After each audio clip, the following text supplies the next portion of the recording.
Hey, what's going on, everyone, and welcome back to another episode of Just My Opinion. Guys, we're talking Warrior Season 3, Episode 7, titled, Gotta Be Crooked to Get Along in a Crooked World. Want to let you know that this is going to be a spoiler-filled recap, okay? I'm going to spoil this up, down, left, right, in, and out. As if you've already seen it, you have been warned. And if you happen to like the video, please give me a thumbs up, leave a comment, and subscribe, helping me reach that next milestone of 50,000 subscribers. And before we get into the nitty gritty, just a friendly reminder that your boy will be going live later on today, this evening at 6:05 p.m. CST. Again, that is 6:05 p.m. CST this Thursday, July the 20th. What's today's date? The 27th. So make sure you subscribe and come through and engage in the chat. Right now, I'm just giving you my recap, my reaction by myself. But later on tonight, I want to engage with you guys in the chat so you get the best of both worlds over here. But let's go ahead and get into this episode. And it started out quite sad because the last time we saw our heroes, they were trying to save the life of Father June. He got shot in the stomach because Hassan wants to be Superman and go save the day without any guns, resources, or anything. But at the beginning of this episode, we see Father June being arrested and hurt, screaming in pain, in agony, as they're trying to heal his wounds and get the bullet out. And I was really sad to see this because I don't want to see Father June hurt. I like him. He is one of my favorite characters in the whole show. And so I want to see him live. I want to see him thrive. But it was refreshing when we saw the bullet being removed from his torso. I said to myself, oh my goodness gracious, I hope he's going to be okay. I hope he's going to be okay. But I don't know. Seems like his son, Young June, is not going to be okay because he seems like he is blaming Hassan for his father getting shot. And I wonder if that is going to be the downfall between the Hopway.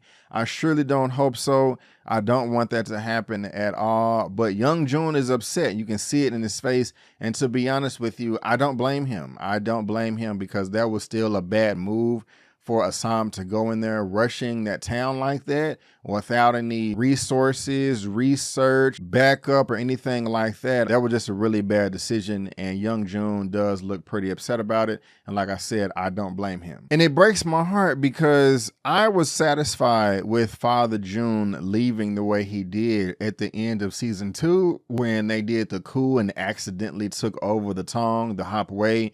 And I was so happy to see Father June pop back up, I think in episode 5 of the deportation center.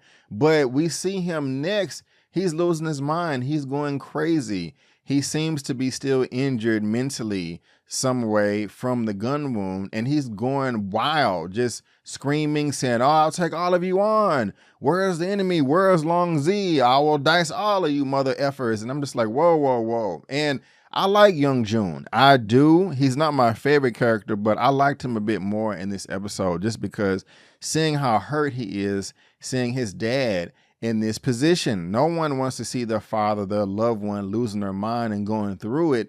And it's just really unfortunate. I really felt sorry for Young June, and no one should have to go through that. It is a reality in some cases, but it really did break my heart to see that. And to be honest with you, they kind of made some comedy out of it as well. When Father June was supposed to be in his room resting and Young June went up there looking for him, he's like, hey, where is Father June at? The dude was like, well, he went out. Why the F didn't you stop him? Because it's Father June. I got a laugh out of that. I did get a tickle. Seems like every episode they have some funny line of dialogue like that that tickles my fancy. But I don't blame the help, just saying, hey, it's Father June. Who am I to tell him that he doesn't need to go anywhere? Okay, like that doesn't make any sense. And he can just chop my head off and I wouldn't be able to do anything about it. So again, I got a little laugh out of that.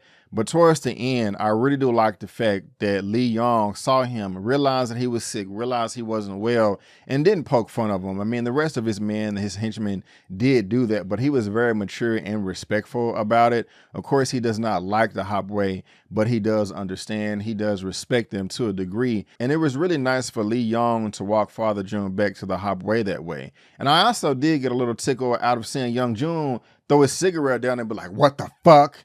Yeah, that was crazy. And also, it was sad when Young June tried to go and hold him. His father got scared. It's like, whoa, you didn't even realize who I am. That's just really sad right there. And I really hope that Father June comes to a speedy recovery.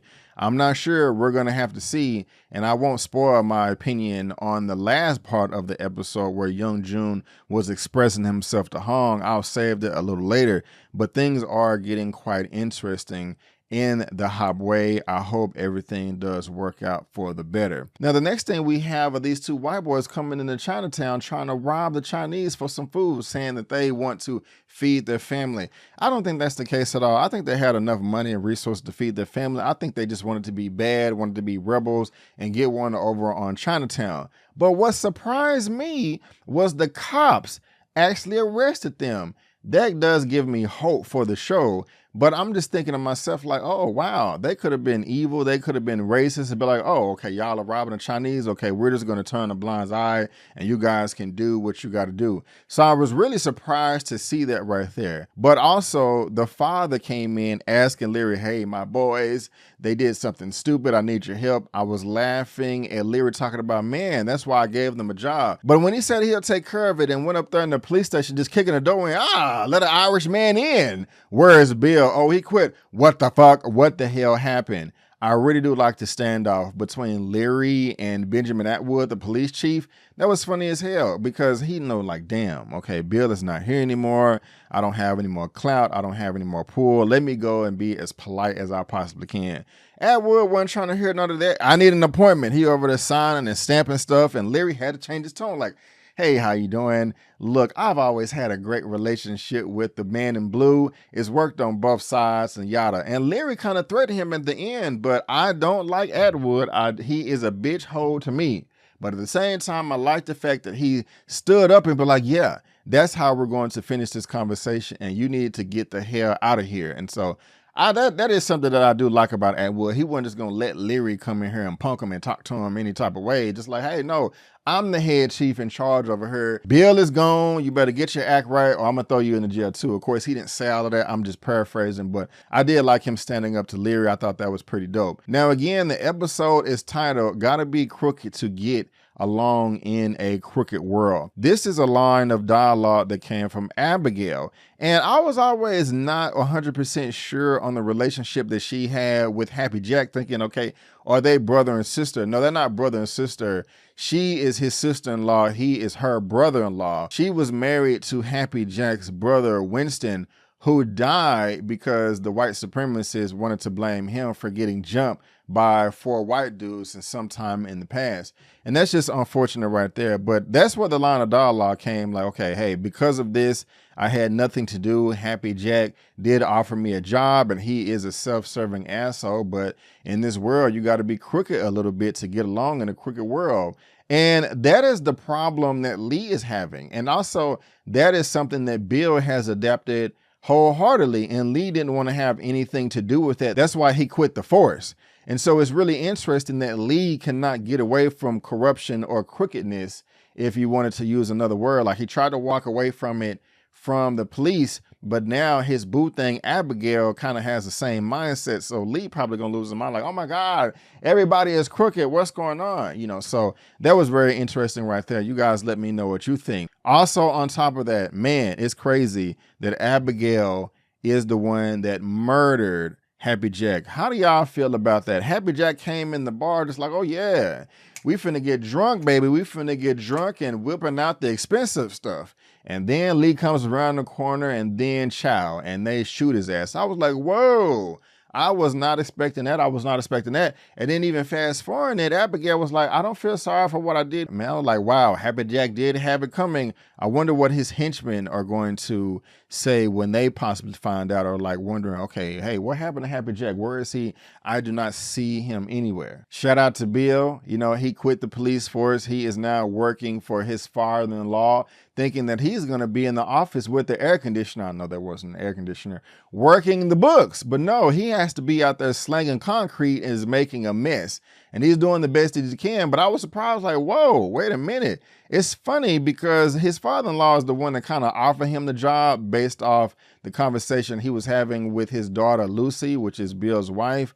But he was like, yeah, man, I can't be giving you no extra good privileged treatment or whatever, no nepotism. People not going to respect me. You know what I'm saying?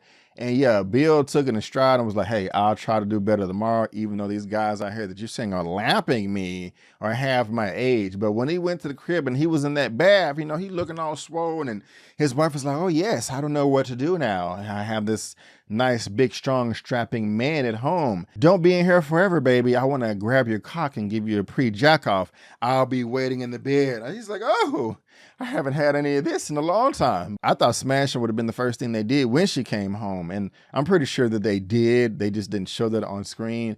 But I kind of got a tickle out of that. I don't know why, but you know, Bill was like, oh, I haven't had this in a long time. So shout out to Bill right there, man. Make sure you smash your woman and get into all those guts. It is very, very important, sir. Something else I wanted to talk about is I really do love the relationship between Atoy and Assam and Atoy.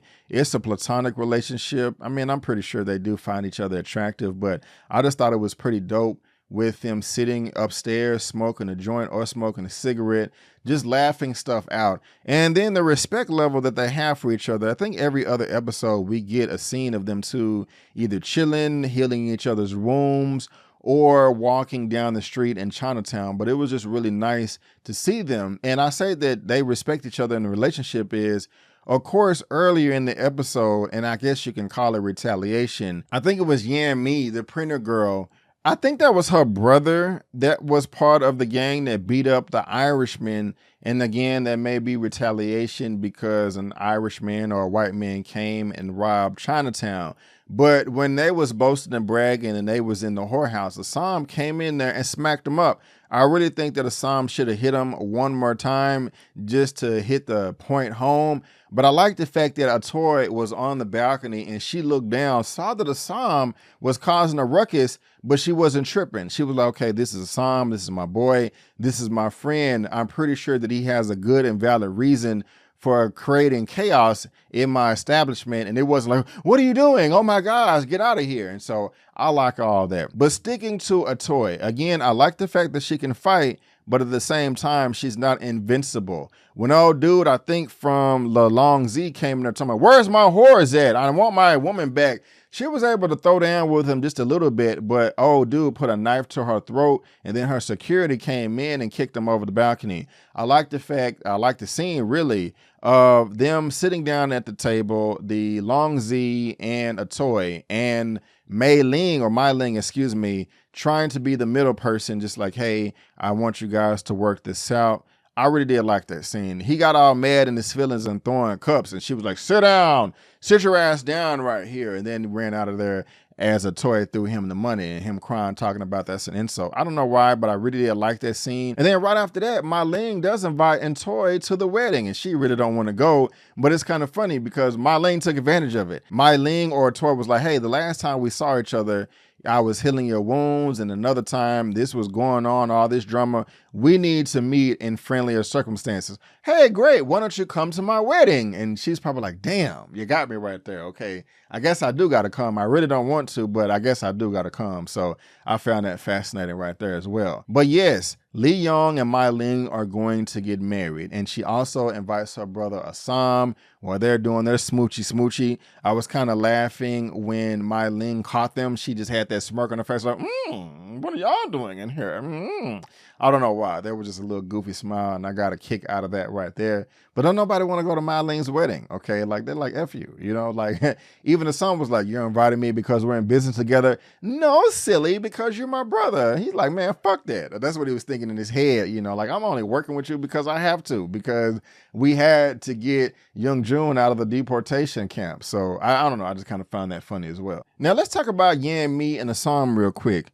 Before we do, I just want to say I really get frustrated, and I really hate when studios do this in movies and television when it comes to sex scenes and them wanting to cover up the body. Now, if the rating of the show or television is like PG, PG-13, that makes perfect sense. But if it's TV-17, TVMA, mature audiences, or rated R, let it all out. And this show right here does not have a problem showing nudity. And so I don't know why they're doing that with the actress of Yan Mi. And what I'm talking about is when Hassan was at the window looking out like, man, all we had to do was ride out of there because the deal was done, but I had to go back in there and save the day. And Yan Mi started to cover herself. Now, the actress is named Chelsea Muirhead, if I'm pronouncing that correctly. If I'm not, please forgive me.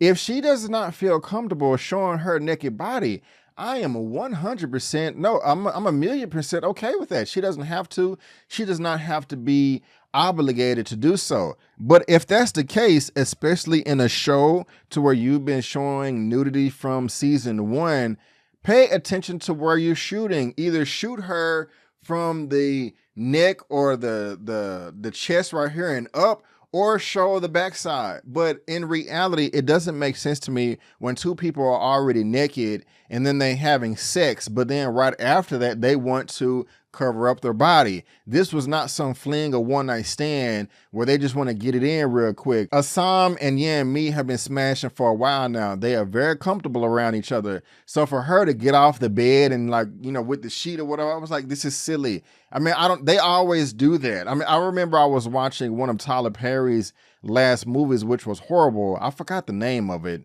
But well, I was gonna say she had a bad wig, but they always have a bad wig.